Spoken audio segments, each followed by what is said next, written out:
Well, Seritage Growth Properties seems to be the gift that just keeps on giving, and in the last month or so we've had 3 significant updates out of Seritage. 2 of those are debt related. They've repaid at least $100 million in debt on a couple of different occasions. They also reported their third quarter 2022 earnings, and a follower of the channel and someone who is also invested in Seritage Growth Properties actually managed to have a call with the Chief Financial Officer at Seritage, John Gorelli, very recently, and he kindly shared his notes from that call for me to pass on in this video. So in this video, I want to cover all of those recent updates in some detail. So if you do enjoy it, be sure to subscribe so that you can catch future content as soon as I upload it. But for now, let's get straight into this update on SRG. Now, firstly, let's start with the press release that came out of Seritage at the end of October. Now, on the 31st of October 2022, Seritage announced that they had repaid $110 million of their loan to Berkshire Hathaway. Now, this is kind of one of the big risks, really, that's overhanging Seritage. For anyone unfamiliar, they are going through a complete liquidation, selling all of their real estate holdings, repaying all the debt, and then paying out the net proceeds to shareholders. And in order for them to get an extension on their initially $1.6 billion loan from Berkshire, they need to have that loan balance below $800 million by mid-2023. So they repaid $110 million of that loan towards the end of October. They had already made some prepayments to the loan before that announcement, and that brought the loan balance down to $1.16 billion. They said it would also reduce the annual interest expense at SRG by about $7.7 million per year. And it's worth noting that initially when this press release came out, Seritage had the title saying that they prepaid $70 million in debt rather than 110. The title said 17 in the body of the press release. It said 110. Little sloppy from Seritage, but they then went on to fix that mistake, and it now says 110 million both in the title of the press release and the body of the press release. So they certainly did pay back 110 million, but a little sloppy for investor relations, I guess, on that front. Now, in terms of the Q3 earnings release from Seritage, we got some really nice updates on how the liquidation has been progressing so far. And it's worth noting that the liquidation only officially got approved by shareholders in October, and this quarter only goes through to the end of September. But regardless, they had already been starting to sell a lot of properties. So Andrea Olshan, the CEO at Seritage, said, in the third quarter, the company made tremendous progress advancing our plan of sale, which our shareholders overwhelmingly supported at our annual shareholders meeting last month. During the quarter and subsequent to quarter end, our gross proceeds from asset sales totaled $411.6 million, and we now have monetized $583.9 million of assets year to date. This allowed us to repay $280 million of debt from the beginning of Q3 to date, for a total of $440 million of principal payments since the end of 2021, resulting in an annualized interest savings of approximately $30.8 million. We have also developed a robust sales pipeline of over $800 million worth of assets, either under contract or with accepted offers, providing a clear path towards further significant debt paydowns. In addition to our success in selling assets and paying down our debt, we continue to create value across the portfolio through leasing, development, and securing entitlements. Diving into some of the sale highlights a little bit more, they said they generated $235.2 million of gross proceeds during the 3 months ended September 30th, 2022 from the sale of 22 wholly owned properties and 8 joint venture assets.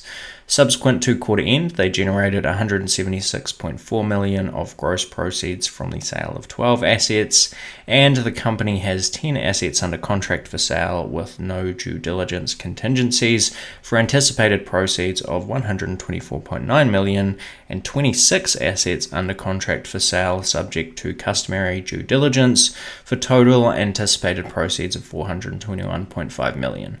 All assets for sale are subject to closing conditions. Additionally, the company has accepted offers and is currently negotiating definitive purchase and sale agreements on assets with accepted offers of approximately $299.2 million. So the pace of sales at Seritage is really speeding up, and this was, like I say, before the shareholders even approved the liquidation.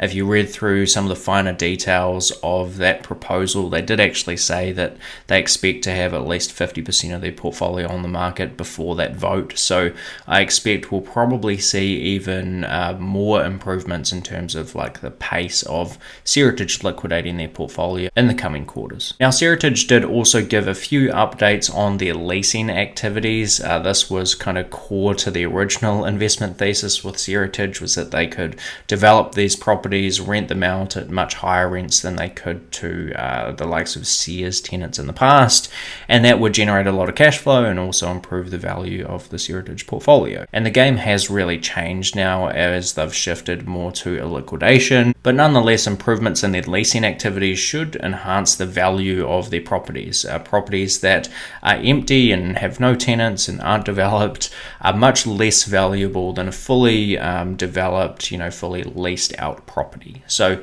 they gave a few updates here. They said they signed 13 leases covering 85,000 square feet or 75,000 each share, because Seritage does have a few joint ventures in the third quarter at an average projected annual rent of $22 per square foot or $21.20 per square foot at share. I won't go through all of the individual leases individually, but I will put them up on the screen here, and you'll notice that the rents per square foot do vary pretty widely. Their premier developments had rents of over $90 per square foot in some cases, whereas one of their smaller retail properties was only like $5 per square foot. So they can definitely range pretty widely in terms of the income these properties generate and the quality of the different real estate assets, but those were the overall results for Seritage. They also said that leases signed subsequent to quarter end were 1,000 square feet of second floor retail at a premier asset with base rent of $44 per square foot, 10,000 square feet or $5,000 at share of ground floor retail at premier assets at a base rent of $55 per square foot, $60 per square foot at share.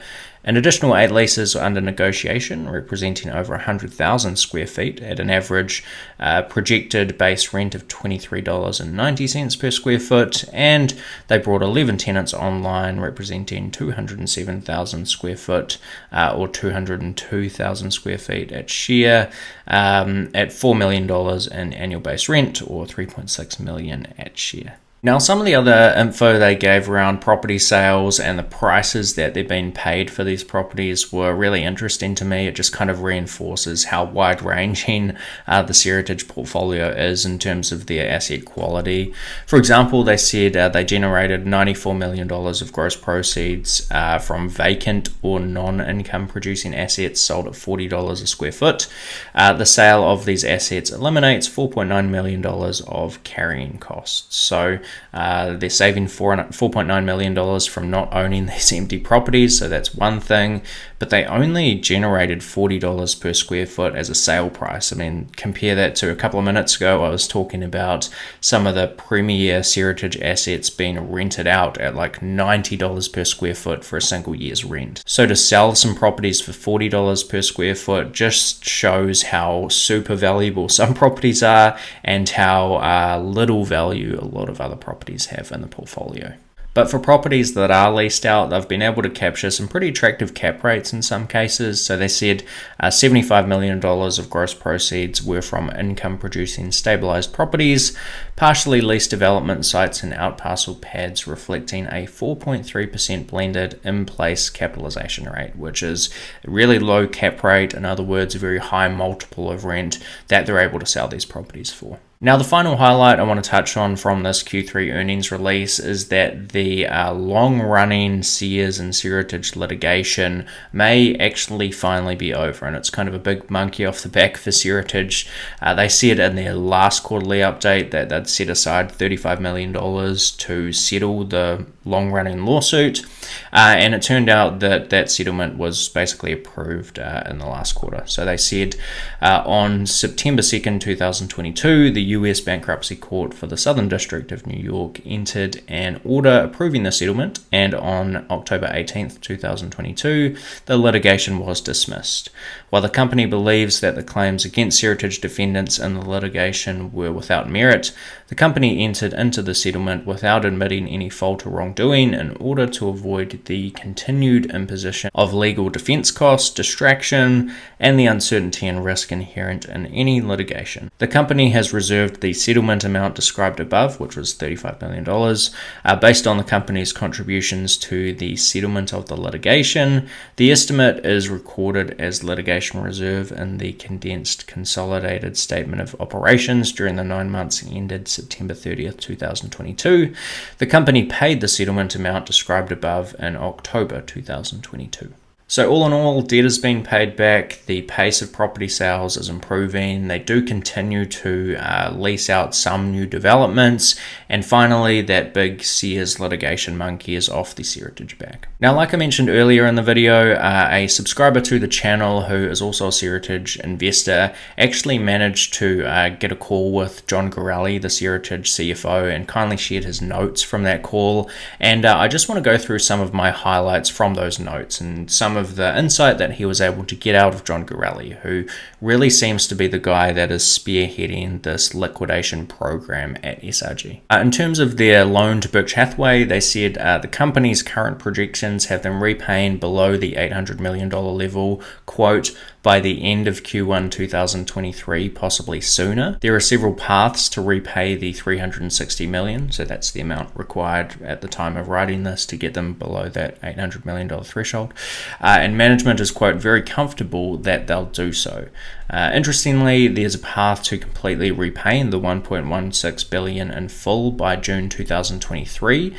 They should get close, and we'll have a better idea of precise timing in Q1 2023 once they know more on a few multi-tenant retail assets that are pending / up for sale. Notes here go on to say they still own most of their valuable premier mixed-use assets, including Dallas, Aventura, UTC La Jolla, Redmond, and Santa Monica. The only premier asset mentioned as having an accepted offer was Hicksville, though we said the press report was not entirely accurate on that one. They also still own a good chunk of multi-tenant retail assets, although several have accepted offers currently. They also have a decent number of residential properties they're working on entitlements before putting them on the market. Now, a couple of really key things here that I got out of the notes for this call with John Gorelli was firstly on the ultimate proceeds to shareholders. So Seritage have given this range of $18.50 a share to $23.75 a share, and they've said that that might happen over, I think it was 18 to 36 months, something in that range. He said as of late November, the sales and accepted offers are trending, quote, above the low end of the $18.50 to $23.75 per share range. He didn't get any more specific than that. On the timing of asset sales, he said that the sales pace to date has been faster than they expected. Interestingly, increasing interest rates and the higher cost of debt financing seems to be weighing on the more valuable properties like Dallas, Santa Monica, and Redmond, whereas the smaller properties in secondary and tertiary markets can, quote, easily be financed via local banks. He guided that 75% of the proceeds from pending asset sales will be used to repay debt. Part of the holdback will be for capital expenditure and tenant improvements for Aventura and UTC La Jolla, though they expect to recover those amounts when these properties are sold. Now, the Q3 earnings release mentioned that several properties are going through sort of due diligence processes and they've accepted offers on them and so on. John Gorelli said that deals with no diligence contingencies and the put options Seritage exercised have close to 100% certainty of closing. Usually takes 45 to 90 days from signing of a purchase and sale agreement to close, while the exercise puts could take 90 to 180 days to close. Deals that are subject to diligence and accepted offers have a 70 to 80% chance of closing in the current market, since it takes 1 to 3 weeks to sign a purchase and sale agreement after an accepted offer.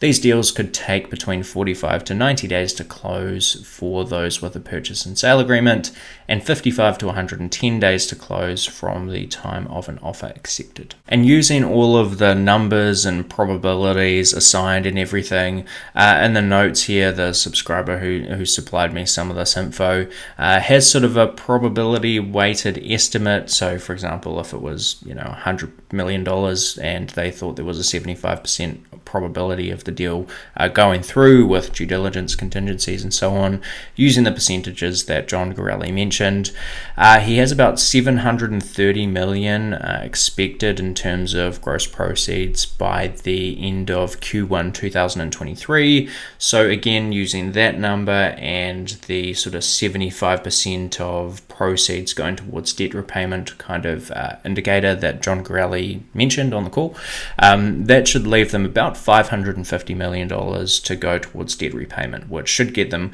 comfortably below that $800 million threshold that they need to get to by mid next year. And finally, he asked John Gorelli about the kind of risk of this liquidation, because John Gorelli's been involved in at least one that I know of, but it sounds like possibly more in the past. He said it was in the middle of the pack versus other liquidations he's been involved with, though it is easier than liquidating an operating company given all the hard assets that Seritage obviously own.